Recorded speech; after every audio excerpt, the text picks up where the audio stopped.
ఈ రోజు నుంచి 5,280 కోట్ల రూపాయలకు సంబంధించినటువంటి లిక్కర్ స్కామ్ గురించి ఎవరు మాట్లాడుకోకూడదు. ఈ రోజు నుంచి ఎన్ని షాపులకు వైన్ ఈ నకిలీ మద్యాన్ని సరఫరా చేశారనేది మాట్లాడుకోకూడదు. ఈ రోజు నుంచి దీనికి కరకట్టకు లింకులు ఉన్నాయా అన్న విషయం మాట్లాడుకోకూడదు. ఈ రోజు నుంచి వీళ్ళకి ఎవరెవరికి ఎంత వాటా, కరకట్టకు వాటా ఎంత, ప్లాంట్ పెట్టిన వాళ్ళ వాటా ఎంత, దీన్ని సరఫరా చేసిన వాళ్ళ వాటా ఎంత, ఈ విషయం ఎవరు మాట్లాడుకోకూడదు. ఇందులో ఉన్న పాత్రదారులే బయటపడ్డారు, సూత్రధారులు ఇంకా బయటపడలేదు. పెద్ద తలకాయల విషయం బయటకు రావాలని మీరు క్వశ్చన్ చేయకూడదు. అలా చేయకూడదంటే ఏం చేయాలంటే, మీ పార్టీ నాయకుడే ఇదంతా నడిపించాడు, అందుకు కావాలంటే ఒక వీడియో రిలీజ్ చేస్తాం చూడండి అంటూ వీడియో బయటకు వచ్చింది.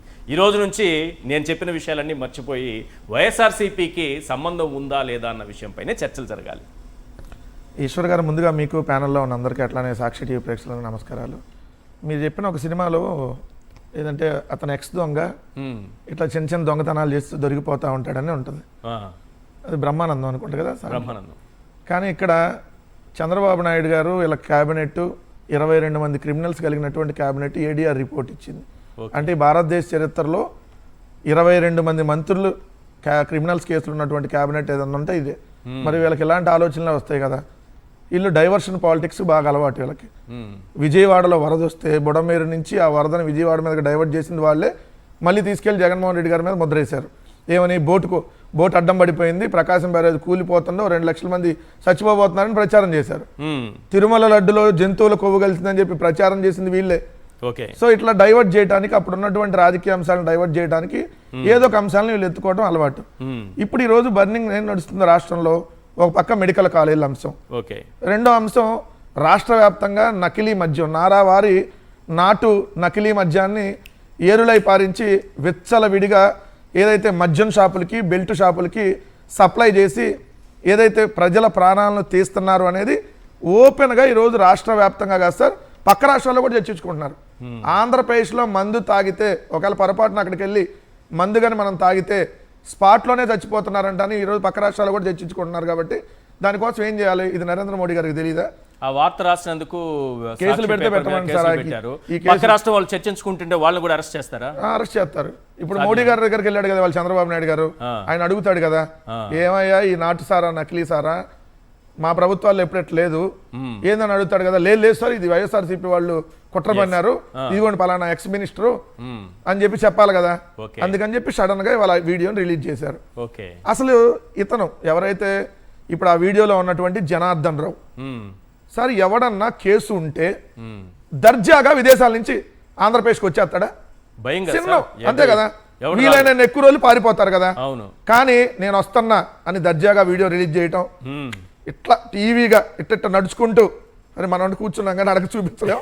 విజయవాడ ఎయిర్పోర్ట్కి వస్తున్నా సమాచారం, ముంబైలో దిగా విజయవాడలో పలానా టైంకి వస్తున్నా అని చెప్పి దర్జాగా నడుచుకుంటా జనార్దన్ రావు ఎట్లా వచ్చాడు? తెలుగుదేశం పార్టీలో ఉన్నటువంటి పెద్దలు రప్పించారు అతన్ని. ఎందుకు? జయచంద్రారెడ్డో లేదంటే తెలుగుదేశం పార్టీ నాయకులో లేదంటే ముఖ్యమంత్రి చంద్రబాబు నాయుడు వాళ్ళ కొడుకో, వీళ్ళెవ్వరు పేర్లు రాకుండా ఉండాలంటే ఏం చేయాలి? ఏదో ఒక వ్యక్తిని ముందు అట్లా అడ్డం పెట్టి, ఇదిగో ఇతనే చేశాడు, లేదా ఇతను పలానా వాళ్ళతో కలిసి చేశాడు, లేదా అక్కడ పనిచేసే ఉద్యోగస్తులు చేశారు, లేదంటే అక్కడ బెల్ట్ షాపుల వాళ్ళకి పంపించామని తూతూ మంత్రంగా ఒక 20 మందినో ఏదో పెట్టేసి అరెస్ట్ చేసేసి కేసును క్లోజ్ చేయాలనుకున్నారు. కానీ వైఎస్ఆర్ కాంగ్రెస్ పార్టీ వదలట్లేదే, సిబిఐ ఎంక్వైరీ ఇమ్మంటుంది. ఈ రోజు కూడా నాటు నకిలీ మద్యం గురించి రాష్ట్ర వ్యాప్తంగా నిరసనలు వ్యక్తమైనవి. సో దీనికి ఏం చేయాలి? అందుకని ఇవాళ గౌడ సామాజిక వర్గానికి సంబంధించి అదే ఇబ్రహీంపట్నం అంటే మైలవరం నియోజకవర్గానికి ఇన్ఛార్జిగా ఉన్నటువంటి జోగి రమేష్ గారిని పెట్టాలి. ఎందుకంటే ఇబ్రహీంపట్నం దాని కింద వస్తుంది కదా. సో ఇబ్రహీంపట్నం పట్టుకున్నారు కాబట్టి జోగి రమేష్ గారికి పెడితే లింక్ కరెక్ట్ గా కుదిరిద్ది కదా. అందుకని నారావారి నాటు స్కెచ్, ఇది నారావారి నాటు మధ్యం లాగా ఒక నాటు స్కెచ్ చేశాడు. కానీ వీళ్ళకి దొరికిపోతారు ఎప్పుడు, ఎందుకంటే దొంగ వాళ్ళ గారితే రేపైన దొరుకుతాడు కదా. చంద్రబాబు నాయుడు గారు మరొకసారి అడ్డంగా దొరికాడు. ఎట్లా? 2 రిమాండ్ రిపోర్టులు చూద్దాం. ఒక రిమాండ్ రిపోర్ట్ ఎవరిది? ఏదైతే తెలుగుదేశం పార్టీ తంబాలపల్లి నియోజకవర్గ ఇన్ఛార్జ్ జయచంద్రారెడ్డి డ్రైవర్ అష్రఫ్, అతనికి సంబంధించినటువంటి రిమాండ్ రిపోర్ట్లు ఏమేశారు? నేను బ్లాక్ స్కార్పియో జయచంద్రారెడ్డికి సంబంధించినటువంటి బ్లాక్ స్కార్పియో వెహికల్లో ఏదైతే ఇక్కడ నుంచి బెల్ట్ షాపులకి నేనే సప్లై చేశాను అని చెప్పి డ్రైవర్ ఇచ్చినటువంటి వాంగ్మూలం ఆధారంగా పోలీసులు ఇచ్చినటువంటి రిమాండ్ రిపోర్ట్, కోర్టుకి సబ్మిట్ చేసినటువంటి ఈ రిమాండ్ రిపోర్ట్ లో ఉంది. ఏది అంటే జయచంద్రారెడ్డి అక్కడ ఉన్నాడు అనేది. జయచంద్రారెడ్డి కారులోనే సార్ ఒక ఎమ్మెల్యేగా పోటీ చేసినటువంటి అభ్యర్థికి సంబంధించినటువంటి కారులోనే ఏదైతే నకిలీ మందుని ఏదైతే నాటు సారాన్ని డైరెక్ట్గా సీసాల్లో నింపి సప్లై చేసామనేది దానికి సంబంధించినటువంటి రిమాండ్ రిపోర్టు. రెండో రిమాండ్ రిపోర్ట్ ఎవరిది? జనార్దన్ రావుకి సంబంధించినటువంటి రిపోర్టు. జనార్దన్ రావు ఎప్పుడు వచ్చాడు? 10వ తారీఖు వచ్చాడు ఏదైతే దర్జాగా విజయవాడకి. 11వ తారీఖు రిమాండ్కి ఏదైతే 11వ తారీఖు కోర్టులో ప్రొడ్యూస్ చేశారు. చూసారా వీడియో? చూసారా? చెప్పా కదా సార్, నవ్వుతూ ఉన్నాడు, ఆనందంగా వచ్చాడు, ఆనందంగా ఉన్నాడు. అదే ఎర్రే ఆనందంగా మనకేం లేదు బాబు గారితో ఆల్రెడీ మాట్లాడేసాం అని చెప్పి దర్జాగా వచ్చేసాడు. వచ్చేసిన తర్వాత ఆయన చెప్పిన దాంట్లోనే దొరికిపోయాడు. అట్లా నా ఫోను ముంబైలో నేను వదిలేసి వచ్చా అని చెప్పాడు అతను. ఇప్పుడు అతని ఫోన్లోంచి వీడియో తీసామని అంటున్నారు. అవును, మరి ఎవరి ఫోన్లోంచి తీశారు? రెండోది, అతను పోలీస్ కస్టడీలో ఉన్నాడు. అవును, పోలీస్ కస్టడీలో ఉన్నప్పుడు ఎలా వీడియో బయటకు వచ్చింది? పాయింట్ నెంబర్ 1, పోలీస్ కస్టడీలో ఉంటే ఇద్దరు పోలీసులు తీసన్నా బయటకు వదలాలి. అది కూడా ఎల్లో మీడియాకే ఎందుకు వచ్చింది? ఇదేమన్నా పోలీసులు ప్రెస్ మీట్ పెట్టి చెప్పలేదు కదా, ఇది మేము ఎంక్వైరీ చేసాం ఇతను ఇచ్చాడని. అది ఒకవేళ పోలీసులు కూడా బయటకు వచ్చి చెప్పడానికి లేదు, కోర్టుకు చెప్పాలి పోలీసులు కూడా. రిమాండ్ రిపోర్ట్కి రిమాండ్ ఇచ్చేటప్పుడు ఆ వీడియోను పోలీసులు ఏదైతే న్యాయమూర్తి గారికి సబ్మిట్ చేయాలి. మరి రిమాండ్ రిపోర్ట్లో ఎక్కడ దానికి సంబంధించినటువంటి అంశం రిమాండ్ రిపోర్ట్లో ఎక్కడా లేదు. మీరు రిమాండ్ రిపోర్ట్లో కూడా దొరికిపోయారు. అట్టంగా ఎట్లా వైఎస్ఆర్సీపీ వాళ్ళని ఎట్టో ఒకటి ఇరికించాలని చెప్పి రిమాండ్ రిపోర్ట్లో 2023లోనే కేరళ మాల్టెడ్ విస్కీ తయారు చేశారని రాశారు. అసలు అప్పుడు లేదు కదా కేరళ మాల్టెడ్ విస్కీ. ఇప్పుడే కదా చంద్రబాబు నాయుడు గారు తెచ్చినటువంటి నారా నాటు సరుకుల్లో భాగమే కదా కేరళ మాల్టెడ్, బెంగళూరు మాల్టెడ్. 99 రూపాయలకి. మరి చంద్రబాబు నాయుడు గారు అనౌన్స్ చేసిన అదే కదా బ్రాండ్, చంద్రబాబు నాయుడు గారు అనౌన్స్ చేసిన బ్రాండ్ ఈయన తీసుకొని వచ్చినటువంటి కొత్త బ్రాండ్ లో కేరళ మాల్టెడ్ ఇప్పుడుదే. కానీ 2023లోనే కేరళ మాల్టెడ్ తయారు చేశామని చెప్పి ఆ రిమాండ్ రిపోర్ట్ కి సంబంధించిన దాంట్లో 2023లోనే అప్పుడు మీ గవర్నమెంట్ లో కేరళ మాల్ట్ ఎక్కడ? నో సార్, లేదు. అప్పుడు చంద్రబాబు నాయుడు గారు కూడా అంతకుముందు ప్రభుత్వంలో కూడా కేరళ మాల్టెడ్ లేదు.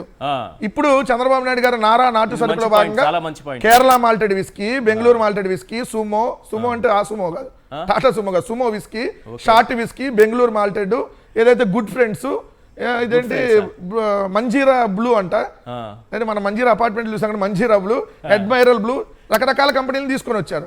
సో మొత్తంగా 12 నాటు సరుకులు తీసుకొని వచ్చారు, 12-16 దీనికి సంబంధించి ఉండే ఇవే. ఈ నాటు సరుకుల్లో ఇయే తయారు చేసామని చెప్పాడు అప్పుడు 2023లో. అది కూడా అబద్ధమే కదా.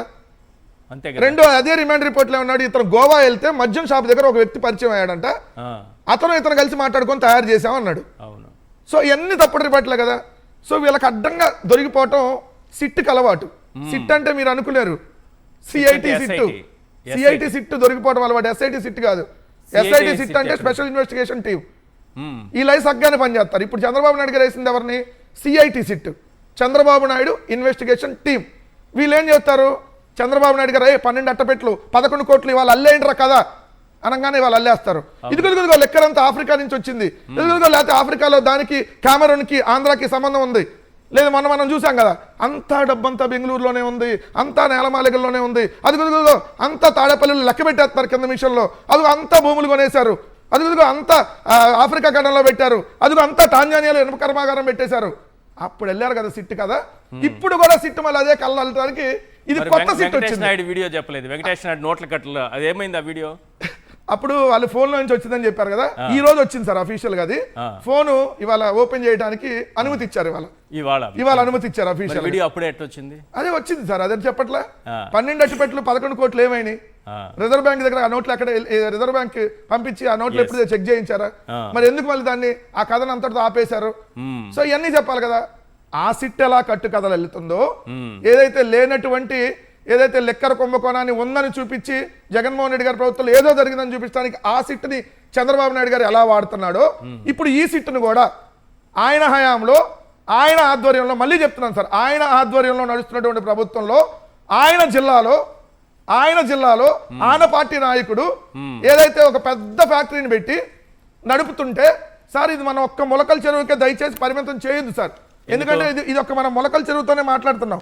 ఇది ఎక్కడ చూడండి సార్, నెల్లూరులో రొట్టెల పండుగలో కల్తీ మద్యం, TDP syndicate member Veeranjaneyulu arrest, Repalle ring master ఆధ్వర్యంలో నెల్లూరు బాపట్ల ప్రకాశం జిల్లాలో కల్తీ మద్యం, ఇటీవల కల్తీ మద్యం నిందితులను అరెస్ట్ చేసిన అమలాపురం ఎక్సైజ్ పోలీసులు, ఏలూరు జిల్లాలో కల్తీ మద్యం గుట్టురట్టు 2 అరెస్టు, కల్తీ మద్యం వెనుక టీడీపీ నేత హైదరాబాద్ నుంచి స్పిరిట్ కొనుగోలు, అనకాపల్లి కేంద్రంగా అదే పరవాడలో కల్తీ మద్యం బాటిల్పై అతికించేందుకు సిద్ధం చేసిన స్టిక్కర్లు, పాలకల్లో అక్రమ మద్యం తయారు చేసిన వ్యక్తిని అరెస్ట్ చేసినటువంటి పోలీసులు, విజయవాడలో నకిలీ మద్యం స్వాధీనం.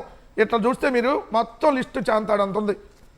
ఇది ఒక్క మొలకల చెరువులోనో ఒక ఇబ్రహీంపట్నంకో సంబంధించినటువంటి సమస్య కాదు. ఈరోజు ఆంధ్రప్రదేశ్ రాష్ట్ర వ్యాప్తంగా దయచేసి చెప్తా ఉన్నా, మద్యపాన ప్రియుల పొట్ట కొట్టావు జగన్ అని ఏదైతే లేనటువంటి దాన్ని ఉన్నట్టుగా చిత్రీకరించేటటువంటి చేశాడు కదా పవన్ కళ్యాణ్ గారు. ఈ రోజు సార్ మద్యం తాగేటటువంటి పేదల రక్తాన్ని వీళ్ళు పీలుస్తూ నకిలీ మద్యం బాటిల్లు 48 కోట్ల క్వార్టర్ బాటిల్ను ఆల్రెడీ సప్లై చేశారు. ఇప్పుడు దాని మీద కదా విచారణ జరగాలి.